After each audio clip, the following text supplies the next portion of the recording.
Mana bugun 19-yanvar jo'jalarimiz 17 kunligi yangi zalimizda jo'jalar.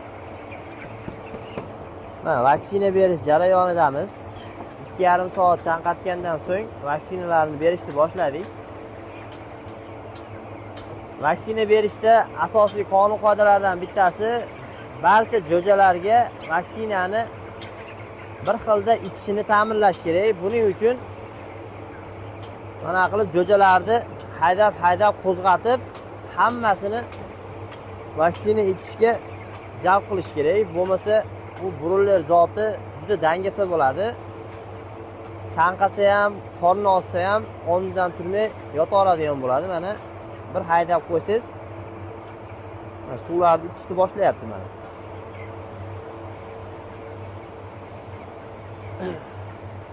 Iloji boricha vaksina berish vaqtini 2 soatdan oshirmaslik kerak.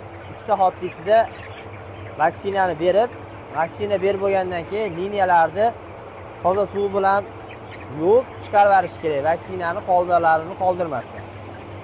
Bizdan uzoqlashmay bundan qiziqarli va foydali ma'lumotlarni berib boramiz.